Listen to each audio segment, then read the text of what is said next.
Tesla's out, SpaceX is walking, and Elon Musk just threatened to cut every U.S. contract, then signed a secret deal with BRICS. While Washington fumbles over tariffs and subpoenas, Musk is handing Starlink to India, wiring Tesla's AI into China's state grid, and moving billions in infrastructure beyond U.S. control.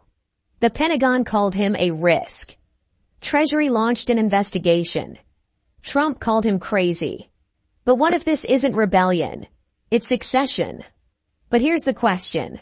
If Musk doesn't answer to Washington anymore, who does he answer to? Because the world's richest man just left the table and took the future with him. On June 5, 2025, Elon Musk publicly accused President Trump of ingratitude and threatened to terminate U.S. federal partnerships. Just 72 hours after Tesla's value plunged 14.3%, wiping out $150 billion in market cap, according to Bloomberg. This wasn't an impulsive reaction. It was the culmination of months of decoupling.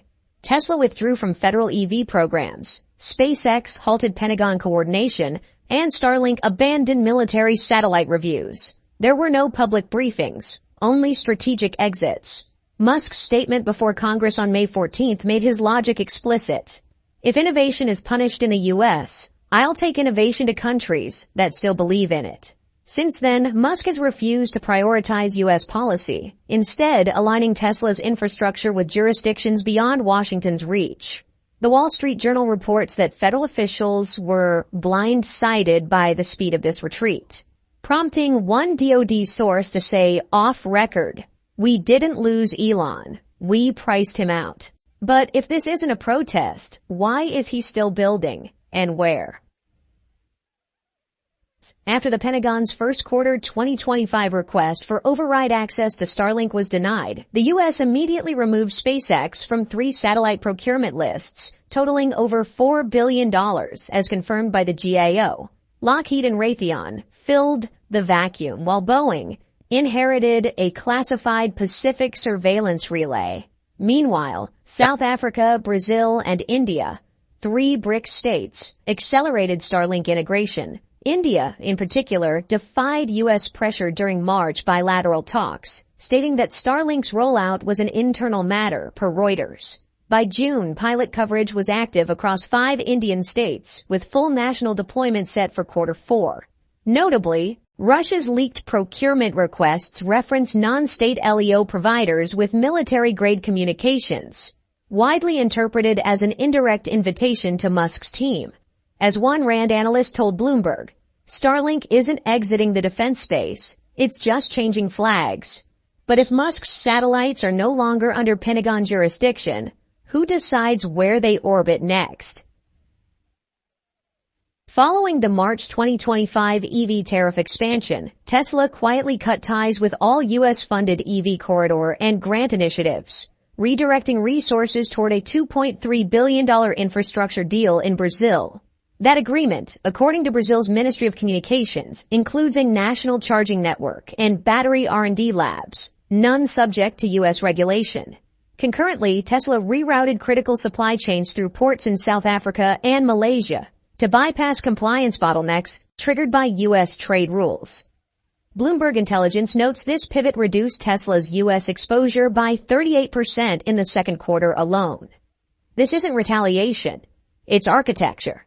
Musk's logistical realignment is designed to function entirely outside Washington's regulatory domain. A senior Tesla official, speaking anonymously to the Financial Times, called it a firewall against policy whiplash. But this restructuring has deeper implications, especially when you look at what's quietly unfolding inside China's energy grid. In May 2025, regulators in Guangdong quietly approved Tesla's auto bidder AI for use in municipal energy balancing systems, marking the first U.S. origin algorithm embedded in China's state-linked energy infrastructure this year, per filings reviewed by Bloomberg NAF. This platform, originally designed for fleet vehicle optimization, is now managing automated power distribution across high-demand industrial zones in southern China. No Tesla logos, no press releases, just back-end deployment. Unlike NVIDIA or Google, whose AI tools were blocked under tightened 2024 export rules, Tesla's system sidestepped scrutiny because it was registered as a commercial non-vehicle energy software. Treasury officials have since launched a compliance review, but Musk maintains the tool falls outside controlled export categories. Yet, as one analyst at the Center for Strategic and International Studies told Reuters, this isn't a licensing question, it's a sovereignty issue, and Musk just planted U.S. code in Beijing's grid. But that grid may just be a test case, because Musk's systems are scaling far beyond China. Picture this. In 2020, the Pentagon gave SpaceX a front-row seat in U.S. defense modernization. By mid-2025, it's been shut out, while BRICS countries rushed to onboard Starlink without Washington's consent. Brazil formally requested a national Starlink expansion in May as part of a $1.1 billion education broadband package. South Africa's April parliamentary hearing listed Starlink among final candidates for emergency network delivery. India is coordinating satellite interoperability standards with Brazil, naming Starlink as a primary integrator. All of it bypasses the U.S. entirely. These aren't private ventures. They're national infrastructure projects signed without oversight from a country that once bankrolled every major SpaceX breakthrough. So here's the real question. If Musk no longer answers to Washington and he's not pledging loyalty elsewhere, then who, if anyone, is in control of the most powerful civilian tech network on Earth? Well, on May 29, 2025, the U.S. Treasury Department quietly launched a review into whether Tesla's AI-driven energy platforms exported to China, Brazil, and South Africa qualify as dual-use technology under revised 2025 export laws.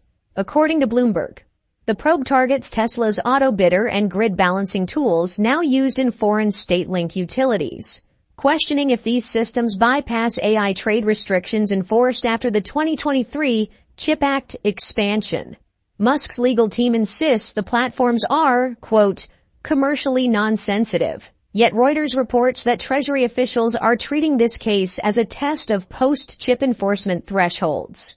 While no formal sanctions have been filed, insiders told the Wall Street Journal that the case could set precedent for determining whether U.S.-developed AI can be embedded in non-allied infrastructure without triggering federal clearance. This isn't just about export control. It's about redefining where national security ends and commercial autonomy begins. But if Musk's software is raising alarms in Washington, why are other governments closing the door on him too? By June 2025, Musk's companies were quietly purged from two of the U.S. government's highest-profile advisory bodies. Tesla was removed from the Federal EV Infrastructure Forum, and XAI was excluded from the National AI Strategy Group, replaced by Amazon, Microsoft, and Anthropic, as confirmed by Reuters. A senior White House official told the Financial Times the decision stemmed from, quote, persistent alignment issues and Musk's unpredictable international partnerships, especially in energy and satellite infrastructure. These cuts came just weeks after SpaceX denied Pentagon override access to Starlink, and Tesla signed a non-U.S. regulated charging network deal with Brazil. In response, Musk posted, if DC wants control, it can build its own infrastructure. We'll build where we're needed. According to Bloomberg's tech policy correspondent, the move marks a shift from cooperative decoupling to strategic sidelining. But, while Washington is cutting Musk out, America's allies are suddenly questioning what happens when his loyalty and his satellites don't come with a red, white, and blue manual override.